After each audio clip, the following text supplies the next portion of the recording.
So we have already discussed about the first law, second law, third law, and zeroth law. All laws have been discussed already. Right? Then slowly we are moving to the details of common law. Right? As we discuss about the first law in details, the expressions and what is the significance. Already we have discussed about enthalpy. Right? Already we have talked about the internal energy also. Right? And also we have seen the reactions. When reaction is happening, how you can calculate the change in enthalpy. Right? All things and heat balance also. If a process is happening, you have to balance the heat, right? So that you can find out the enthalpy in between or something like that, right? So if you carefully look, first law of thermodynamics basically talks about the energy concept or enthalpy concept of enthalpy and concept of energy, right? That's why we have two kinds of expression. Remember, one, if you remember, that is change in internal energy is equal to heat plus or in the modern expression and earlier expression plus Q minus W. So these are the two expressions we use. Change in internal energy is equal to heat plus work. And this work is PD basically if it is mechanical work. Pressure volume work. Right? This also you can write like Q plus PV. Pressure volume work. Fine. And there is another expression related to H. It is E plus PV. Enthalpy. Either you express the first law of thermodynamics in terms of enthalpy or in terms of internal energy.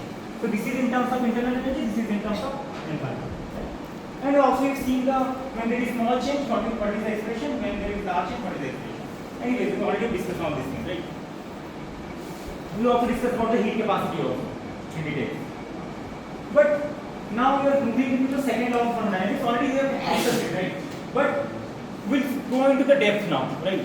So the first thing is that means the first law of thermodynamics has some limitations. That's why we need a second law, of course. Otherwise, why we need to go to the second law of thermodynamics? There is certain limitations to the first law of thermodynamics. You can see the first limitation is the directionality. Sometimes, if I don't know, if Dinesh sir will be there, he asks this kind of question. He already left right now.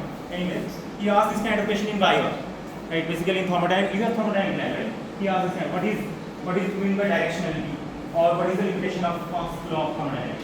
So maybe you can get same question in your lab during your bio.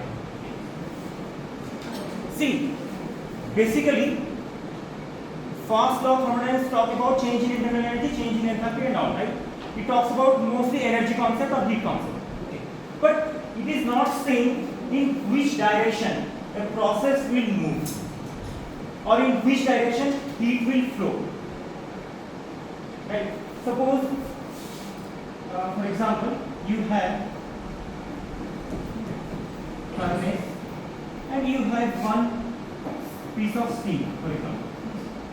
I think you have one lab called physical material, right? Yes. Right? Are you doing any heating thing, something? Or you are just looking at the microstructures? Are you doing heating like in the furnace? Okay, maybe in heat treatment lab you will do that. Anyway. So you are just looking at the microstructures under the microscope, right? And these microstructures are not fixed. If you heat them and again cool them, this microstructure will again change. Okay? What kind of microstructure you are looking at right now? I don't know.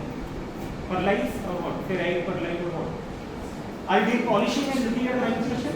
Yes. You have seen the microstructure? What kind of microstructure is seen right now? Not at all, right? Any people are seeing right now? Maybe one, two? Only polishing. Okay, you are learning the polishing methods. Anyways, so at the end, after polishing, you have to produce a mirror surface, and after producing a mirror surface, you need to etch it. Yes. You need to do etching. That is called etching. Etching means what? You need to add some acid onto the surface. So what is the function of acid now? It will attack the sample. Metallic samples will be attacked by the acids. So basically, what exactly happens? I am telling it in a simple way. This acid will attack the grain boundaries actually. Basically, in a more rigorous way. But it will attack the inside grain in a less rigorous way. So more attack will be on the grain boundaries rather than grains. You have studied the grain and grain boundary at least? Maybe, I'm not sure. Maybe grain and grain, because all the crystalline materials are having grain and grain boundary. Whether we talk about steel, aluminium, whatever metallic materials we have, they have grain in grain boundaries. So that will attack the grain boundaries, and grain boundary become, actually it will appear darker in your microscope. Under the microscope it will appear darker, or the inside grain will appear as brighter, and you can see the boundaries and you can measure the size of the grain also. That is very important. We are doing that because the size of the grain will decide your property of the steel. If you remember, if you can change the structure, you can change the property. In the first class I told you now. So if you change the size of grain, if the size of grain is small, your strength will be more, your hardness of the sample will be more, right? But if the grain will be bigger, then your hardness will reduce, your strength will also get reduced. That can be done by just looking at under a microscope. Okay? By studying this property, studying this structure, you can say the property simply. Whether the steel is ductile or whether it is stronger. By looking at the grain size, you can say. We got about this is one example. Similarly, you can have different phase also. You can have some kind of phase called ferrite, some kind of phase called pearlite. You will study that maybe in the coming lectures. I will teach you all these things. Anyway, so different phases have different nature actually. Some phase will be soft, some phase will be hard. Right? If more number of hard phase will be there, how you will decide? You just look at under the microscope and you can see these phases are there, and this phase nature is harder, and this phase nature is softer. So you can decide the property.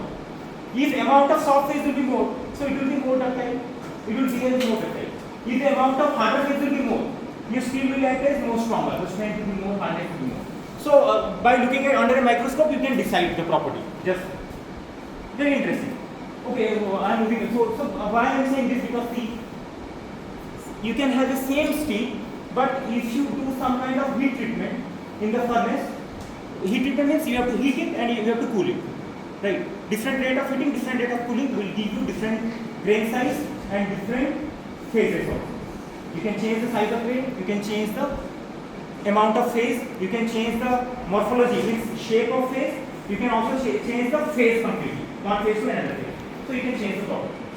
Okay? You got me? So why I am saying see?